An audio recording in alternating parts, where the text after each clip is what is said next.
అందరికీ నమస్కారం అండి. ఎలా ఉన్నారు? అందరూ బాగున్నారా? నేను మీ Bharathi. Welcome to my channel. ఈరోజు మజిలీ అనే కథ చెప్పుకుందాం. కథ చివరిదాకా వినండి.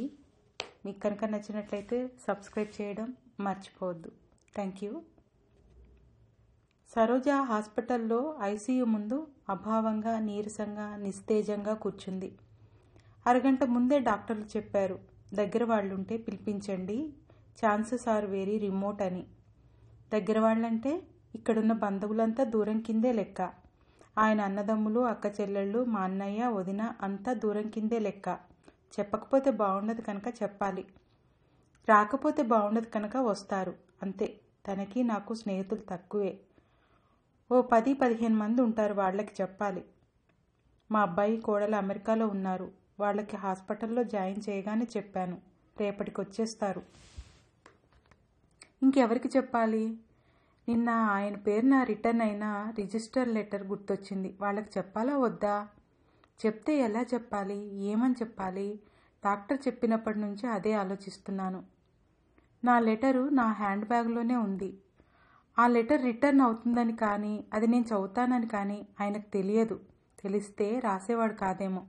ఒక్కసారి ఆ లెటర్ తీసి మళ్ళీ చదివాను. డియర్ నీరజ, ఎన్నాళ్లుగానో దాచిన ఓ రహస్యం నీకు చెప్పాలి.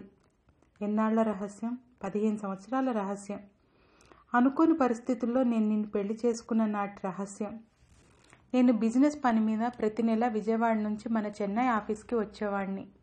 అప్పటికే నాకు పెళ్ళయింది, 10 ఏళ్ల బాబు కూడా. అప్పుడు నీ మీద నాకు ప్రత్యేకమైన అభిమానం కానీ ప్రేమ కానీ ఏం లేవు. మన స్టాఫ్ 20 మందిలో నువ్వు కూడా ఒకదానివి అంతే. కానీ ఆ రోజు నువ్వు దారుణంగా గ్యాంగ్ రేపుకి గురై హాస్పిటల్లో చావు బతుకుల మధ్య కొట్టుమిట్టాడుతున్నప్పుడు, నువ్వు తప్ప మరెవరూ లేని మీ నాన్నగారు కన్నీరు మున్నీరుగా విలపిస్తున్నప్పుడు మొదటిసారి నీ పైన సానుభూతి, మీ నాన్నగారి మీద జాలి కలిగింది. ఆవేశంలో నిన్ను ఓదారుస్తూ అన్నాను, నీకు నేనున్నాను, నిన్ను పెళ్లి చేసుకుంటాను అని. 2 ప్రాణాలు కాపాడుతున్నాననే భావనే తప్ప ఇక్కడ మరో 2 ప్రాణాలకు అన్యాయం చేస్తున్నాననే ఆలోచనే ఆ క్షణంలో రాలేదు. అంతా అయ్యాక నేను చేసిందేమిటో అర్థమయ్యాక ఏం చేయాలో తెలియని పరిస్థితి. సరోజ గురించి నీకు, నీ గురించి సరోజకు చెప్పకుండా ఈ 15 సంవత్సరాలు గడిచిపోయాయి. మా బాబు పెద్దయి, పెళ్ళయి అమెరికా వెళ్ళిపోయాడు. ఇన్నాళ్ల తర్వాత ఇప్పుడు చెప్పడం దేనికి? ఈ ప్రశ్న నాకు నేను కూడా వేసుకున్నాను. మీ ఇద్దరికీ కూడా ఆర్థికంగా ఇబ్బందులు లేవు. ఈ మధ్యన ఎందుకో ఆరోగ్యం తగ్గుతుందనే భావన వస్తోంది. నాకేమన్నా అయితే నువ్వు పాప ఇబ్బంది పడతారు. సరోజ కూడా ఒంటరిదైపోతుంది. మీ ఇద్దరికి చెప్తే మీరు అర్థం చేసుకోగలిగితే ఒకరికొకరు తోడుండొచ్చు. నువ్వు పిల్లలు కావాలని కోరుకున్నప్పుడు డాక్టర్ నీకు పిల్లలు పుట్టే అవకాశం లేదన్నప్పుడు నీకోసం అనాథాశ్రమానికి వెళ్ళి 3 నెలల పాప లావణ్యని దత్తత చేసుకున్నాం. తనకిప్పటికీ తెలియదు మన సొంత కూతురు కాదని. అది నా జీవితంలోని మరో రహస్యం. బహుశా లావణ్యకి ఈ రహస్యం చెప్పాల్సిన అవసరం ఎప్పటికీ రాకపోవచ్చు. ఇప్పుడు ఈ ఉత్తరం గురించి కూడా తనకి చెప్పొద్దు. నాకు ముందే పెళ్ళయిందని మాత్రం చెప్పు. నిన్ను పెళ్లి చేసుకున్న పరిస్థితి కానీ, తనని పెంచుకున్న సంగతి కానీ చెప్పొద్దు. తన దృష్టిలో నేను మోసగాడినైనా పర్వాలేదు, కానీ ఈ విషయాన్ని తను భరించలేకపోవచ్చు. నీకెదురుగా చెప్పే సాహసం చేయలేకపోయాను. ఫోన్ చేసినా ఇంత క్లియర్గా చెప్పగలిగేవాడిని కాదేమో. నేను 10-15 రోజుల తర్వాత నీ దగ్గరికి వస్తాను. ఈలోపు నీకు ఆలోచించుకునే వ్యవధి ఉంటుందనే ఉద్దేశంతో ఈ ఉత్తరం రాస్తున్నాను. నీ రెస్పాన్స్ని బట్టి సరోజకి ఎలా చెప్పాలో ఆలోచిస్తాను. పరిస్థితుల ప్రభావం తప్ప నిన్ను కానీ సరోజను కానీ మోసం చేయాలనే ఆలోచన నాకు లేదు. పాప జాగ్రత్త. భాస్కర్. బాగా తలనొప్పిగా ఉంది. బయటకొచ్చి కాఫీ తాగాను. భాస్కర్కి కాఫీ బాగా ఇష్టం. పడుకునే ముందు కాఫీ తాగి కానీ నిద్రపోడు. ఎవరింటికైనా వెళ్తే అడగడానికి ఇబ్బంది పడి అలా వాకింగ్కి వెళ్ళొస్తామని చెప్పి బయటకొచ్చి కాఫీ తాగేవాళ్ళం. అంత అలవాటు. రోజు మామూలుగా జరిగే ఇలాంటి చిన్న చిన్న విషయాలు ఇకపై ఇలా జ్ఞాపకాలుగా బాధిస్తాయా? ఈ జ్ఞాపకాలు ఎన్నాళ్ళుంటాయి? మనం పోయే వరకునా, మర్చిపోయే వరకునా?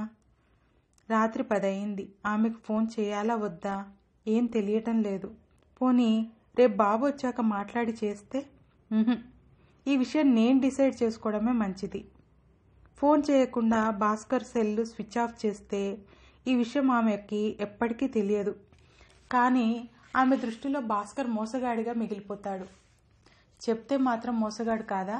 చిన్నగా నవ్వొచ్చింది. ఎందుకో చెప్పడమే మంచిదనిపించింది. భాస్కర్ ఫోన్ తీసి ఆమె నెంబర్ డయల్ చేశాను.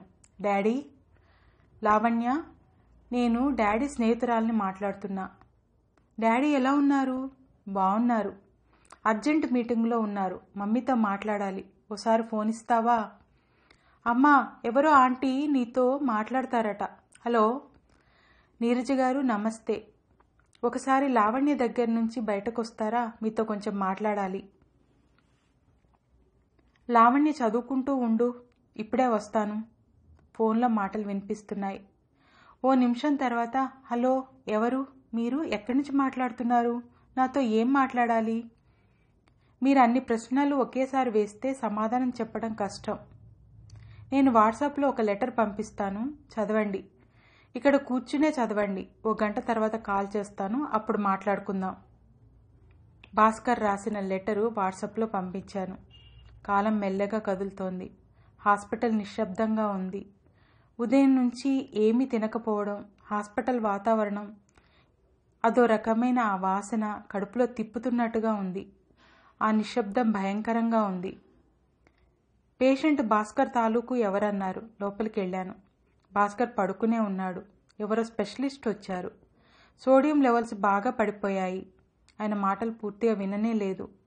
ఆర్గాన్స్ డొనేట్ చేయడానికి పోయిన తర్వాత ఎంత టైం ఉంటుంది? ఆ టైంలో ఆ ప్రశ్న వేయడం నాకే ఏదోలా అనిపించింది. ఆయన వైపు ఒకసారి అభావంగా చూశాను.